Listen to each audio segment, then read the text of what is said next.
Hello friends, welcome back to my channel. मैं ममता दिल से स्वागत करती हूँ आपका अपने चैनल में। कैसे हैं आप लोग? मैं तो बहुत ठीक हूँ, आशा करती हूँ आप लोग भी बहुत ठीक होंगे। तो ये ब्लॉग मैं दूसरे दिन से शुरू कर रही हूँ। उस दिन रात को मैंने जहाँ से क्लोज़ किया था उसी की नेक्स्ट मॉर्निंग से ये ब्लॉग है। तो रात में ही मैंने सब्जी काट के और मसाला पीस के रख दिया था, जिसकी वजह से मुझे बहुत ही आराम था कि सुबह अगर मैं लेट से भी थोड़ा उठती हूँ तो जल्दी काम हो जाता है। तो मैं अक्सर रात में ही सब्जी काट के, और अगर मसाला ये सरसों के मसाले की सब्ज़ी बनानी है तो रात में ही मैं पीस देती हूँ। ये सरसों के मसाले मैंने सरसों, लहसुन, मिर्चा, थोड़ा सा जीरा और काली मिर्च का पेस्ट बना लिया था। और मैंने आज ग्वारफली की सब्ज़ी बनाई थी, तो ग्वारफली और आलू को मैंने सुबह उठते ही उबलने के लिए रख दिया था। वो उबाल के बनाए तो उसका जो हरापन होता है, जैसे वो अजीब सी जो टेस्ट आता है वो चला जाता है, और सब्ज़ी आज बहुत जल्दी पक जाती है। तो मैंने उसको उबाल के एक साइड में रख दिया था और एक तरफ मैंने कढ़ाई में रख दिया था मसाला भूनने को। और थोड़ी मतलब तीखी नहीं थी, इस वजह से मैं अपने लिए बना रही थी। तो इसमें थोड़ा सा ऊपर से मैं हरा धनिया और हरा मिर्ची से गार्निश करूँगी। और इधर जब मैंने मसाला भूनने के लिए रख दिया था तो मैं एक तरफ गर्म पानी भी कर दी थी, क्योंकि ग्रेवी में अगर गर्म पानी इसकी ग्रेवी बनाई जाए तो सब्ज़ी तुरंत की तुरंत पक जाती है और टेस्ट भी बहुत अच्छा आता है। तो ये ग्वारफली की सब्ज़ी को हम लोग यहाँ यूपी में केवाच की सब्ज़ी कहते हैं। ये मुझे बहुत अच्छी लगती है, और क्योंकि मेरे बच्चों को ये पसंद नहीं है तो मैं अक्सर इसको ट्यूसडे को बनाती हूँ। चाहे जब उनके लिए कुछ एक्स्ट्रा बचा रहता है तो मैं ये बना लेती हूँ। तो ये सब्ज़ी मुझे बहुत पसंद है और हेल्दी भी बहुत होती है। तो इसमें मैं गर्म पानी डालूँगी। ये बहुत ही मतलब तुरंत मुश्किल से 10 से 15 मिनट में ये सब्ज़ी बन के तैयार हो जाती है। फिर इसे हरे धनिए और हरे मिर्ची से मैं गार्निश कर दूँगी। मैं इसको फ्राई पैन में खाली कर ले रही हूँ, ताकि फिर अगर मुझे फिर शाम को गर्म करना रहेगा तो मैं इसी फ्राई पैन में ही गर्म कर लूँगी। और आज ट्यूसडे था तो इनका फास्ट था, तो ये मतलब 30 साल से आज मंगलवार व्रत रहते हैं। तो सुबह तो ये कुछ भी नहीं खाते हैं, बस फ्रूट्स, जूस और ये दूध पे ही, दही पे रह जाते हैं। इस समय तो गर्मी है तो ये उतना मतलब दूध तो नहीं मगर दही का, लस्सी ये सब पी लेते हैं। और रात में ये वही शाम के टाइम ये सेवई पूरी, चाहे पराठा, चाहे हलवा पूड़ी ये खाते हैं। और ये देखिए मेरी छोटी बेटी का काम क्या है।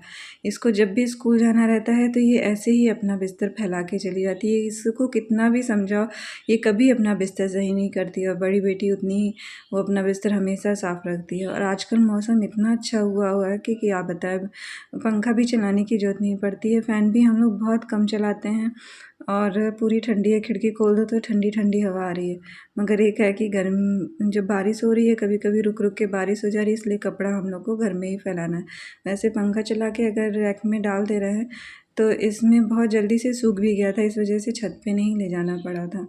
और इधर जब मैं अपनी फ़ेवरेट सब्ज़ी बनाई थी तो मेरे बच्चों ने कहा तब हम लोग अपनी फ़ेवरेट तहरी बना के खाएंगे। तो उन लोगों ने स्वीट कॉर्न और न्यूट्रिया डाल के बहुत ही टेस्टी सी तहरी बनाई थी दोपहर में। और फिर दोपहर में ये लेके आ गए थे आज वो ग्रॉसरी का सामान। बहुत दिनों से मैं कह रही थी कि ग्रॉसरी ख़त्म हो गई। वैसे ज़्यादा इस बार नहीं लाना था, क्योंकि 9-10 दिन हम लोग बीच में थे नहीं, तो ग्रॉसरी थोड़ी बची हुई है। और वैसे भी इस महीने से उस महीने में देखा जाए तो बहुत सी ग्रॉसरी रहती है। इस वजह से एक कोई ऐसा महीना आता है जब महीने में बहुत कम सामान लाना रहता है। तो इस बार हमारे यहाँ बहुत कम सामान लाना पड़ा है। और इस बार हमारे यहाँ सेंधा नमक लाने का टाइम था, क्योंकि पिछले महीने में हम लोग सादा नमक खाए थे, तो इस महीने में हम लोग सेंधा नमक खाएंगे। क्योंकि और ये रहा धूप, ये धूप मुझे बहुत पसंद है। इसकी मतलब स्मेल पूरे घर को मतलब गूगल और उससे पॉजिटिव आती है। कुछ भी हो जाए मगर चाय पत्ती का खर्चा तो कभी कम नहीं होता है, क्योंकि सुबह दोपहर शाम चाय तो बननी है। वैसे अब आजकल तो दोपहर में नहीं, सिर्फ सुबह एक कप और शाम को एक कप चाय हम लोग ज़रूर पीते हैं। तो इस बार सर्व भी मेरे यहाँ बहुत कम आया था, सिर्फ 3 ही 4 पैकेट आया था। 3 पैकेट में ही काम हो गया। अभी पिछले महीने का बहुत ज़्यादा सर्व बचा हुआ है।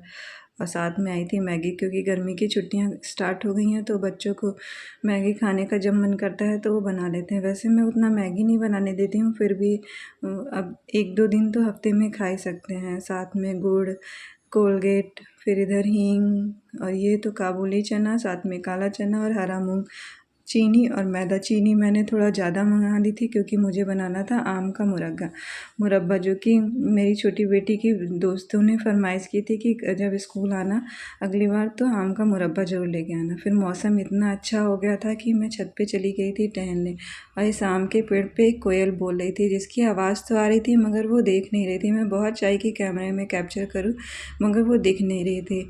इस जब बरसात के बाद छत पे जाओ तो पूरे पौधे पूरे अच्छी तरीके से नहाए धोए बहुत सुंदर लगते हैं, और सारे फूल इतने सुंदर लग रहे थे। और ये देखिए हमारा छुई मुई का पेड़, इसको लाजवंती भी बहुत जगह कहा जाता है मगर मैं तो इसको छुई मुई ही जानती हूँ।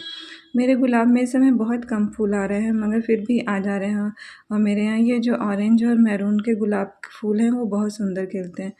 और इस समय चंपा और मोगरा भी बहुत कम खिल रहे हैं, क्योंकि ये एक महीने मतलब एक बार खिलते हैं फिर अपने आप ही एक हफ्ते के लिए रुक जाते हैं, फिर उसके बाद खिलते हैं। तो ये सारे फूल मैंने सुबह फूल पूजा के लिए तोड़ लिए थे, और ये देखिए ढेर सारे फूल इस समय बचे हुए। तो फिर मैं आ गई छत से नीचे, थोड़ी देर आराम घूमने फिरने के बाद उसके बाद शाम हो गई थी, तो मैंने सोचा क्यों ना मुरब्बा बना लिया जाए, क्योंकि मुरब्बा वैसे मैं बना के नहीं रखूँगी, बस इसमें चीनी डाल के रख दूँगी। तो पहले आम को मैंने काट लिया था, उसको धुल के रख दिया था उबालने के लिए। जब आम थोड़ा मुलायम हो जाए तो उसके पानी को हम छान लेंगे। वैसे ये मुरब्बा बनाने की मैंने रेसिपी डाल दी है, तो भी मैं बता देती हूँ। आम का मुरब्बा बनाने के लिए हमें स्टील के बर्तनों की यूज़ करना है, और जब आम थोड़ा मतलब पका, अब तो इसमें गुठली भी पड़ गई है, तो ये आम का मुरब्बा खाने में बहुत ही टेस्टी लग रहा है। तो जो आम का पानी बच रहा है उबलने के बाद, उसे हम आम पन्ना की तरह यूज़ कर सकते हैं। वैसे ये ज़्यादा तो उतना फ्लेवर नहीं है, फिर भी आम का फ्लेवर आ जाता है, बस जीरा काले नमक मिला के और इसको आम पन्ने की तरह यूज़ कर सकते हैं। फिर मुझे आज तो मैं आम का मुरब्बा नहीं बनाऊंगी, बस ये आम उबाल के जब गर्म ही रहेगा तो उस पर मैं चीनी डाल दूंगी। तो ये मेरा आम 1 किलो आम था कच्चा, उसमें मैंने आधा किलो के लगभग चीनी डाली थी।